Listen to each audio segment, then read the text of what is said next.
We are coming to you live and direct from the Newsfirst studios here in Colombo with primetime news live on Newsfirst. I'm Mahina Bongzo. And I'm Sandro Ferdinando. Well, today Basil Rajapaksa made a revelation over his citizenship. We have more details on this story in our news bulletin. But first, let's take a quick look at your headlines. Industrial zone to be constructed on 15,000 acres of land around Hambantota under Chinese funding. Who is the leader of the new party? Mahinda Rajapaksa තමයි අපේ හදවතේ නායකයන්. ඔබතුමන්ලා බලෙන්ද එක්ම දාගන්න හදන්නේ. බලෙන් හරි දාගන්න. SLFP comments on the fate of the new party. නැවත ශ්‍රී ලංකා නිදහස් පක්ෂයට දෙන්න වෙනවා. නැත්නම් ලැජ්ජාවට එක්සත් ජාතික පක්ෂයට යන්න වෙනවා. ඒ දෙකම කරන්න ලැජ්ජාවට ගෙදරට වෙලා දේශපාලනේ සමය අරගෙන නිකන් ඉන්නවා. Authorities crack down on ring trafficking prostitutes to Maldives. 2 masterminds arrested. Suspects involved in the shooting which killed a police officer in Kurunegala held under detention orders. 30 awards ceremony took place in Colombo last evening under the auspices of Prime Minister Ranil Wickremesinghe. The Prime Minister commented on the Hambantota port. Firstly, no one is selling the port. I can't sell the port. The land is there. We are leasing it out to a PPP. What we got? We got a harbour for which we have to start paying the interest and servicing the debt. $1.3 billion. An airport, as the Honourable Minister will say. Well, one way is we can increase taxes. We can double the taxes on alcohol. We can increase the corporate taxes and income tax.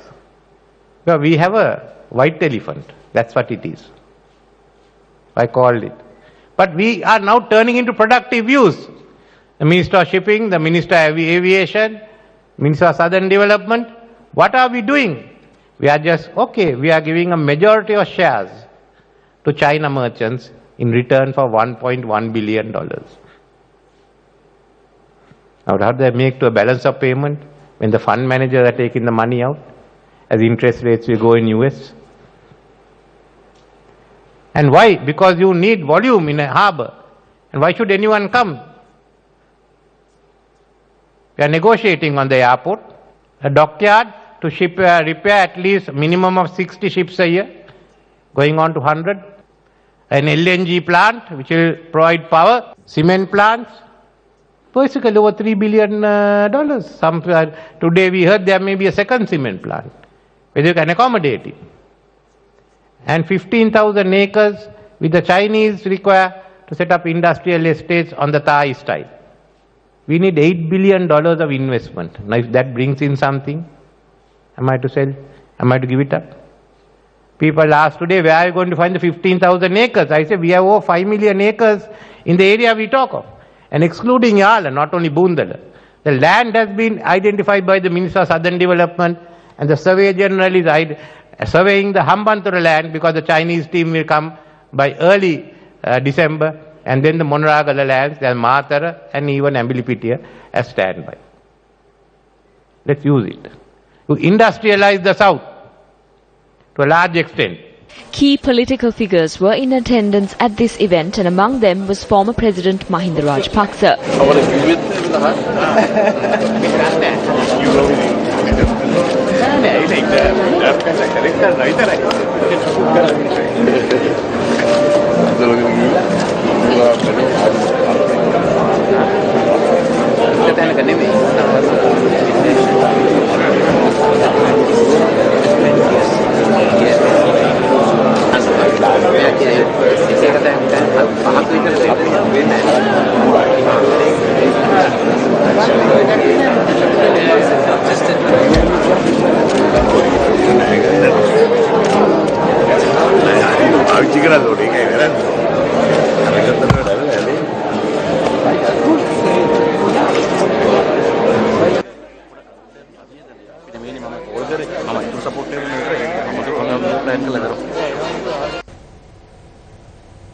MP Mahindananda Alutgamage expressed the following views in Parliament today.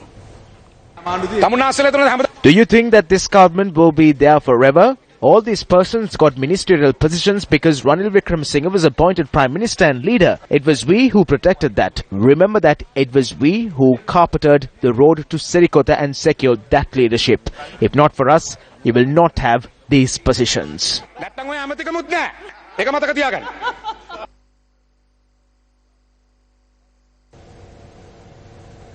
Here are excerpts from the budget debate in Parliament.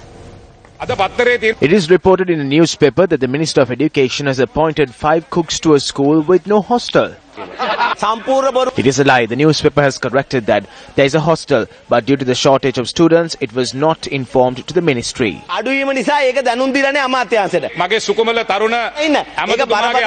This is an allegation. It was said that a certain number of workers was deployed. That is a lie. You have made 3,000 labour appointments to the Ministry of Education. However, persons who worked tirelessly for the United National Party with commitment have not been given a labour position in schools. You must pay me a sum for speaking on behalf of you. If this was spoken at a meeting chaired by the UMP leader, you will lose your post as an electorate organiser. 15 from Parliament have been put in prison. It was said that revenge will not be sought. You also said that there was no rogues in the government of good governance. I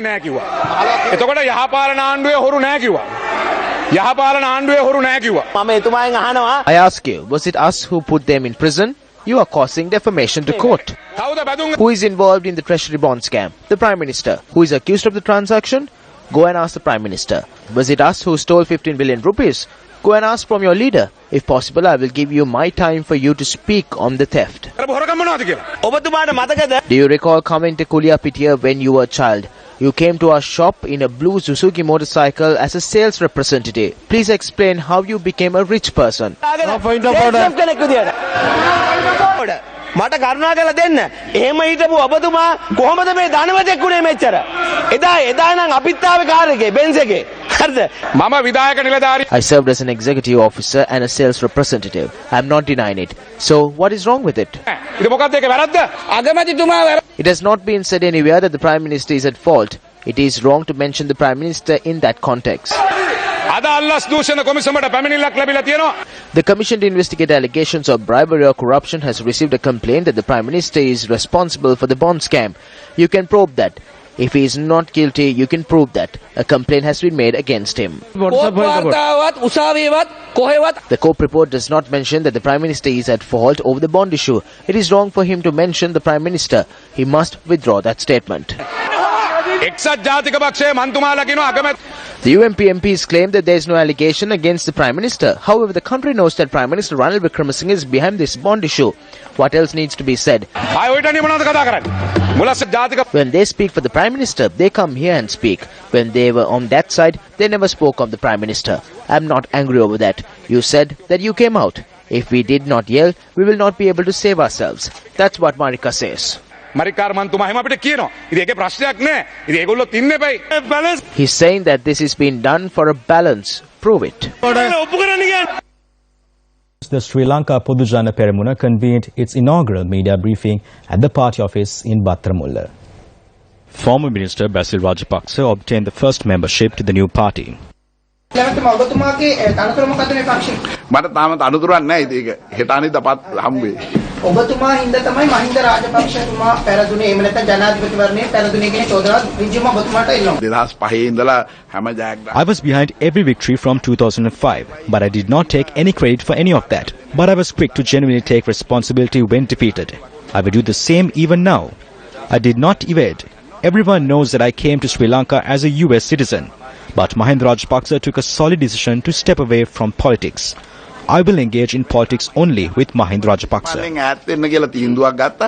මම දේශපාලනය කරන්නේ මහින්ද රාජපක්ෂ ජනාධිපතිතුමා එක්ක විතරයි. පක්ෂය අභිනෝදකට චෝදනාව තමයි මේ හරහා කරන්නේ එක්සත් ජාතික පක්ෂයට ජයග්‍රහණය කරා පාර කපන එක. ඇත්තට වෙන්නේ ශ්‍රී ලංකා නිදහස් පක්ෂය දෙකට බෙදෙන එක නේද මේ හරහා? නෑ දැන් එක්සත් ජාතික පක්ෂය ජයග්‍රහණය කරවලා තියෙන කවුද? Who made the UNP victorious? The people did not give the United National Party 113 persons. Who gave them 150? Was it us? 50 පන්නලා දීලා තියෙන කවුද? අපිද? මහින්ද රාජපක්ෂ මහත්තයා ඒද පක්ෂෙද? ඔව්.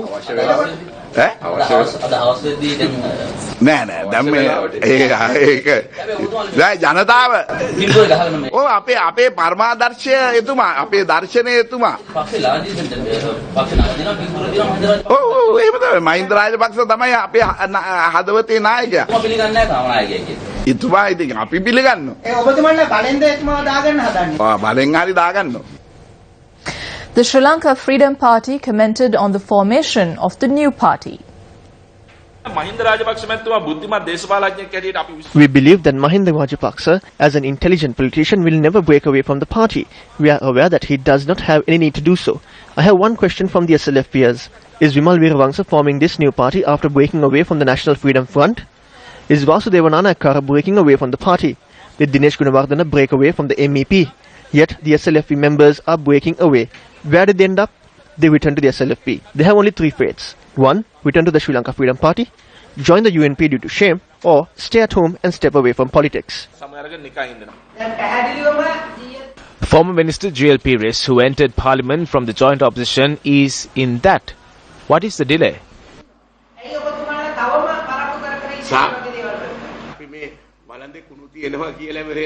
There is dirt in this pot. You cannot throw the pot away with the dirt. You only throw away the dirt. We wash the pot and keep it at home. We cannot remove and cast away every wrongdoer. However, there is one thing. It is about Basil Rajapaksa. We state it without any fear. Previously, he betrayed for employment, citing the Maxillite conspiracy. He went to Gamini Disanayaka and served near Hulugalla. After the 8th of January, he took responsibility for the defeat. The charm around his neck was no more. He did not have his clothing too. He went to America with a bag. Then the president handed over power to Ranil Wickremesinghe and went to Carlton. Basil went abroad and we were lost. Minister of Regional Development Field Marshal Sarath Fonseca responded to former President Mahinda Rajapaksa's remarks on the budget. Mahinda Rajapaksa made a statement about the budget, but I think the voice of the person who brought the economic progress to a grinding halt has built on. He is taking little issues and portraying it to be the end of the world. He is talking as if people were never imposed any taxes during his administration and as if the cost of living was never high. The best example that could be given for the increase of taxes and inflation is the increase of a litre of petrol from 100 rupees to 150 rupees. The price of a litre of kerosene oil went from 40 rupees to 80 rupees and the price of a kilo of rice went from 50 rupees to 80 rupees during his administration. They slapped taxes even on spreads. Who claims ownership over the steel corporation at present? It was purchased with the money that was swindled off to Dubai. What did they do after taking over Sri Lankan Airlines? They wrote it off to the brother-in-law. Civil and political activists charged at a media conference held today that the Foreign Minister and the Deputy Foreign Minister are not of the same stance regarding certain matters. Deputy Foreign Minister Dr. Harsha De Silva has stated to the Lankadeepa newspaper today that Sri Lanka will have a new opportunity due to the political transformation in the United States of America. He points out that the benefits will be reaped in the future. The Deputy Foreign Minister is of the view that Sri Lanka is at an advantage with the cancellation of the Trans-Pacific Partnership and the creation of a new program with the change in administration in the US. However, Foreign Minister Mangala Samaraweera, in an interview with the Daily Mirror newspaper on the 15th of this month, stated that a person who has fought for liberal values throughout his political career, he would like to have seen a different result personally from the US presidential election. The foreign policy of our country is evident through their statements. If the country has a foreign policy, then a statement must be made in consultation with the Ministry of Foreign Affairs. The Foreign Minister is stating one thing and he is in the alliance. The Deputy Foreign Minister says another thing and he is in the United National Party. Therefore, it is evident that the policies of the two parties are different. The Ministry of Foreign Affairs has two policies. This is testament to the disharmony within the cabinet, the conflict in views. Not are the policies of the Sri Lanka Freedom Party and the UNP clashing within the cabinet, but Mangala Samaraweera is a UNP minister and Harsha is also a UNP minister. One is a deputy minister. Look at the conflicting opinions between the two. The leader of the House expressed the following views on the new constitution. The drafting of the constitution has become a success thus far. I believe that if we are able to pass this constitution in Parliament by next year, we as a nation will be able to see an accelerated development. I would like to make a request from the former President to support us in passing this. we need his support for this endeavour. Opposition leader R. Samandan was vocal on the resettlement issues pertaining to the north and the east. It has been a much neglected area for a long time, both before the war and after the war. Resettlement of their lands from which they were displaced in the entirety of the north and the east, the deprivation and suffering of these affected people cannot be a continuing phenomenon. I think the government needs to formulate a comprehensive program of work for the north and the east, and the government needs to work with the elected representatives of the people, 16 of them from my party, in order to be able to accomplish the task. We insist that happens, and we will take every step that we can to ensure that such a program of work is started early. And now taking a look at one of the stories that made the headlines. The Foreign Employment Bureau has uncovered a prostitution ring involving Sri Lankan women in the Maldives. According to information received, around 70 to 100 Sri Lankan women have been smuggled to the Maldives on tourist visa to work as escorts and prostitutes. In an undercover operation last Tuesday, the Special Investigation Unit of the Foreign Employment Bureau managed to trap the smuggler. Following an initial request to send a photograph of the decoy to the smuggler's mobile phone, the smuggler requested the decoy to come to Diatuuyana in Patharamulla on Tuesday night. During the sting operation, officials of the Foreign Employment Bureau nabbed the smuggler.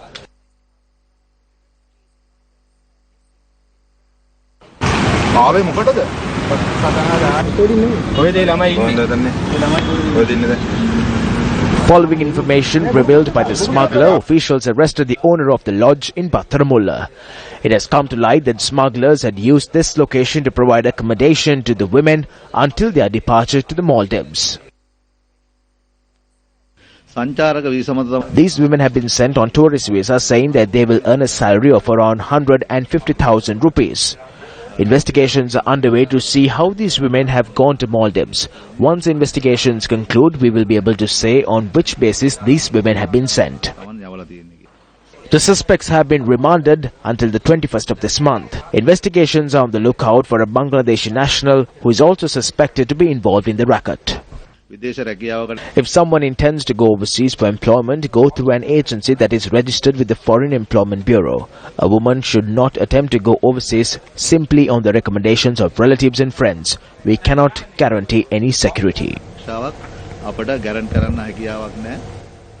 The Australian ambassador for people smuggling and human trafficking, Andrew Goledzinovsky, in an exclusive interview with Newsfirst Siddharth Kotian, praised Sri Lanka's efforts to tackle human smuggling in the region. The issue of irregular migration, and with it all the other problems that arise, such as human trafficking, criminal syndicates moving people around the world in dangerous circumstances, it is a growing phenomenon. It is these days up there with climate change and terrorism as a global issue that is preoccupying governments. We saw at the United Nations this year there were not one but two summits that were held to address the problem. The number of refugees in the world is higher than ever before. So in our own region, the Bali process is designed to try and ensure that the governments cooperate as much as possible and harmonise their policies around these issues. It's now been more than 840 days since any boat has successfully arrived in Australia. But unfortunately, a small number, some 2,400, who were caught between the change of policy, ended up in refugee centres in Manus and Nauru Islands. We've been working hard to resettle them somewhere in a third country, not in Australia. And the United States has agreed to do that, which is great. But the US has said very clearly that this is a one-off. It'll never happen again. So if anyone in the future attempts to get to Australia, they will be turned back. The teenager who was said to have hacked into the official website of the president and changed its content was summoned to the presidential secretariat for a meeting with the president. The student was accompanied by his family members and was presented with a token by the president. The president had wished him well to succeed in his educational activities. The student had said that he assembled a computer from parts located by him. According to the president's media division, the president has focused attention on expediting the legal process and create a background where the student can successfully complete his education.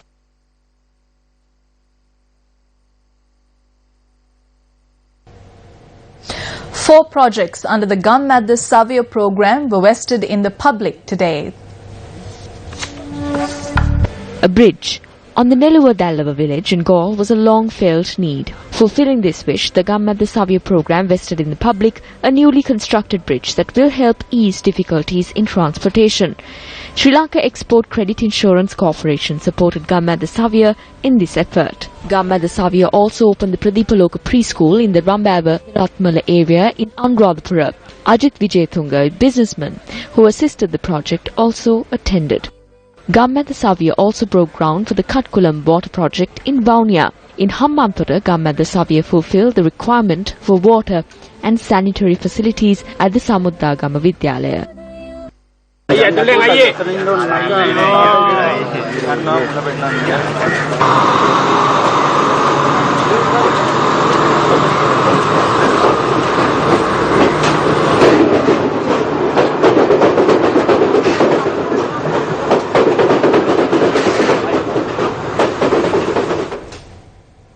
The footage of commuters clinging onto trains to reach their workplaces and homes is not something new to us.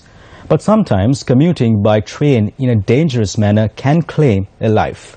This morning, a youth from Gaul met with a dangerous accident. Fortunately, he survived. As this train was passing the signal post, a youth who was on the footboard collided with it and fell off the train. A person knocked on the post and fell off the train. The train continued to go on. There is no way to stop the train because all the emergency brakes are broken. The train stopped in Hunupitiya, 2.5 kilometers from the location. The youth was admitted to the Ragama Teaching Hospital and a hospital source said his condition was not serious. He had boarded the train from Enderumulla along with his brother to reach Colombo. However, after this accident, railway employees had taken measures to remove the post in question. When contacted the Deputy Superintendent of Operations, he said that a new signal post meeting better standards will be set up. He added that the faulty brakes in the train will be looked into. State Minister of Defence Ruwan Wijewardena made several comments on national security today at the Defence Services Command and Staff College in Sapgaskanda. It is inevitably clear that maintaining national security is a collective effort of all government machineries. The country is on a strategic path towards development, peace and harmony now. The government is determined to overcome any obstacle against the march towards harmony. The government will not compromise the security of this country at any cost. Our endeavour is to strengthen the security of the country in order to face any challenges that may come towards us. An event to launch the national guidelines on empirical and prophylactic use of antimicrobials was held in Colombo today. We went through with for some time, and we used the IMS, the International Marketing Service data. So nobody can say that it is not scientific. It is very scientific because IMS is the only world body recognized by everybody on market data. The company's problem on this is not that they are losing on this, but they have been exposed for their enormous profit that they had all these years. That is their problem. So some companies said that they will shut down and go back. But later they published advertisements to say that they have complied with our prices and go ahead. Speaking at a seminar titled Economic Cooperation, Sri Lanka at a Crossroads, experts in the economic sector emphasized the need for the country's export market to advance in the field of technology. One way you have to use a large amount of your income for research and development and marketing. I emphasize the word marketing because What we had done in the past has been we have done research and development but no market. That is why we have to acquire the technology developed by others. That technology we can acquire only by economic cooperation, and that is why it is necessary that we have to have a 360-degree approach to economic cooperation. And that's called looking all over the world, which the Manmohan Singh government in India had been doing since year 2010. Court today permitted police to detain and interrogate the suspect arrested over the shooting in Kurunegala for a period of 48 hours. The suspect was first produced before the Kurunegala JMO and then produced before the Kurunegala Chief Magistrate Geethani Vijayasinghe, who granted a 48-hour detention order. Police said the suspect, Roshan Silva alias Kovil Roha, was involved in a series of crimes. Police added that he is connected to the drive-by homicide close to the Mahara Court and another shooting in Piliyandala. In addition, he is also accused of peddling drugs and armed burglary. The Colombo Crimes Division, the Palugada Special Crimes Investigations Division and the Kurunegala District Crimes Investigation Divisions are conducting operations to locate the remaining suspects. The funeral of the police sub-inspector LHM Disanaika, who was gunned down on Tuesday, will take place tomorrow.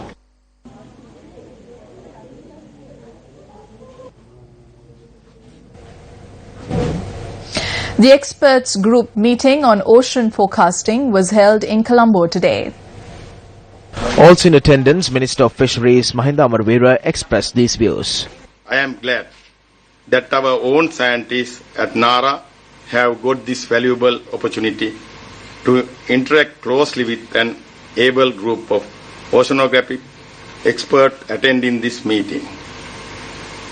I wish that this forum would serve as a platform to share available technology knowledge and expertise. I wish that the expert group would develop a roadmap to build the required human resource for an ocean forecasting system among the Indian Ocean countries.